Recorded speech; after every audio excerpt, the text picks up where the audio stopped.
Morning, everybody. This is Barry Jennings, Soul Without Fear, Ramsey Preferred Coach in York, Pennsylvania. Again, I am not a paid employee of Ramsey Solutions, but I do work with their products, their principles, and their processes. We're going to continue our journey into the preparation of a budget, and today we're going to cover the remaining documents that you need to have before you can actually get a budget put together. So I'm going to share my screen again so you can see the documents that I've prepared, and we will go from there. All right, the first thing that you need to look at before you can put your budget together is the allocated spending plan. And what this does is, some people look at it as a budget within a budget for a particular pay period. Let's not get confused. It shows us when our money comes in and when our money goes out. It is not a budget. It is a portion of the budget that is very instrumental, because you can put together a zero-based budget, and if the money is not there, your budget's not going to work, and you're going to be continuously reacting to every emergency that comes up because the timing just doesn't work. As you can see here, this is a Financial Peace University document, the allocated spending plan. You just simply put in your pay periods up the top and what your budgeted income is for that period. And then you go through the expenses within your budget, and you look at the timing that is involved with your particular bills, be it insurance or a mortgage payment or rent payment or anything else similar to that. For a little bit more detail, based off of the income that we've put together last week and the cash flow documents that we looked at last week, we're going to continue using those numbers.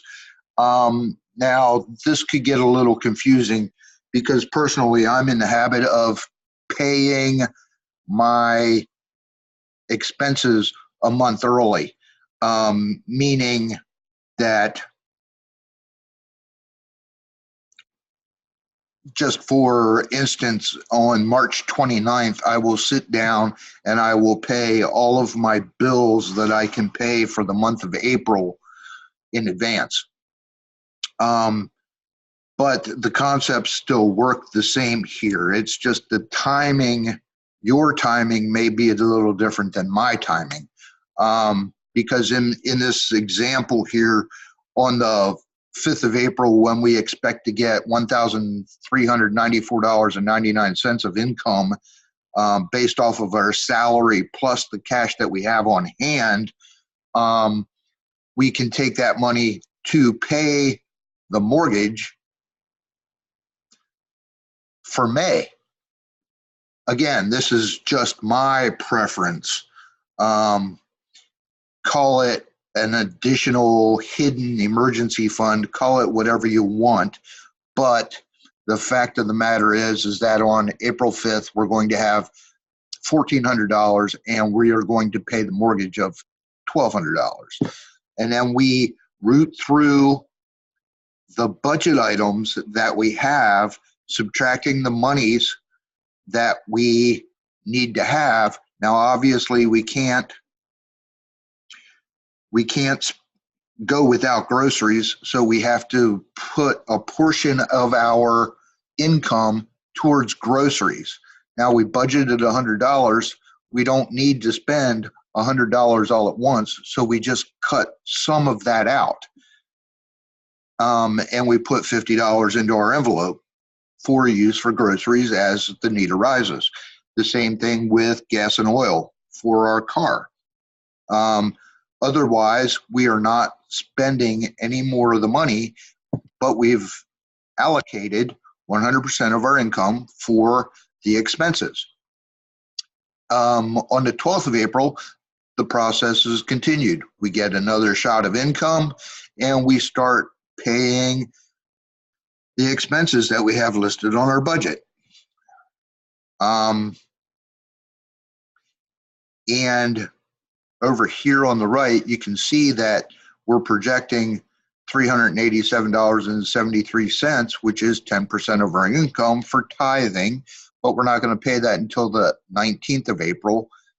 And we are paying everything that was budgeted. So this spreadsheet takes into account your expense and how much of your expense you're paying, because as you can see, some of them are over periods of time, not one-shot deals.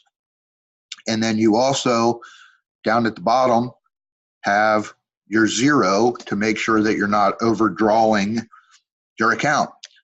Because when we take that cash on hand number after balancing our checkbook, we essentially work our checkbook to a zero balance. So you need to pay attention to the timing of your payments, or you're going to overdraw your account.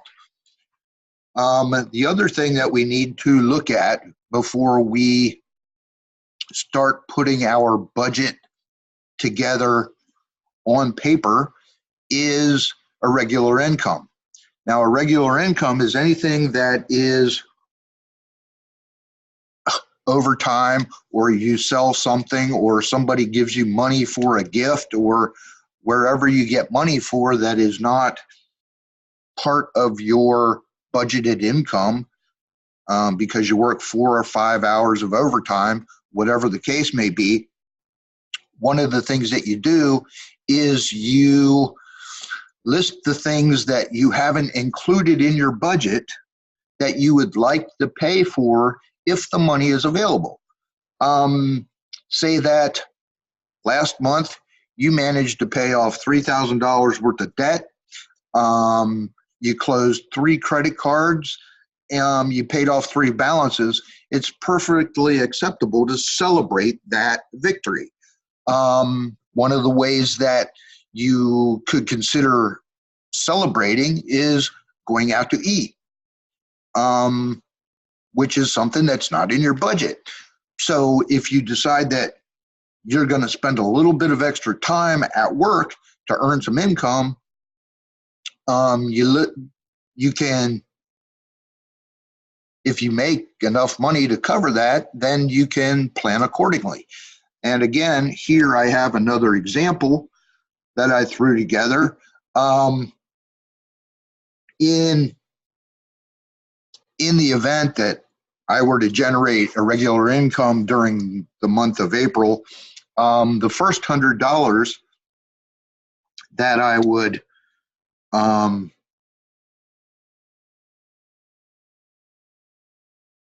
spend on $100 is just randomly giving it away. Somebody standing in line at a convenience store to pay for gas or whatever, slide them a $10 bill, slide them a $20 bill, give them a $100 bill. However you want to do it. I generally just give tens out here and there, just to be nice. Then I have books, and here's my celebration. And then obviously, since I'm taking care of these little things that are nice for me to accomplish, I'm going to go back to my priority of taking care of my debt snowball. So the next $1,000 of extra money that I get is going to get put towards debt. And then in the event I generate more than $1,000 of irregular income, I'm going to put some of it away for a vacation. Again, personal preferences, just an illustration of the process. Now, if you find any value to this information, go ahead and like the video. If you have any questions, feel free to put them in the comments and I'll address them when I can get to them.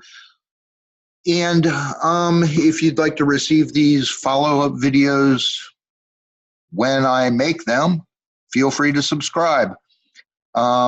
Next week, we're going to actually put this all together into a budgeting application, and we'll walk through it so you can see how it works. Until then, enjoy your week. God bless.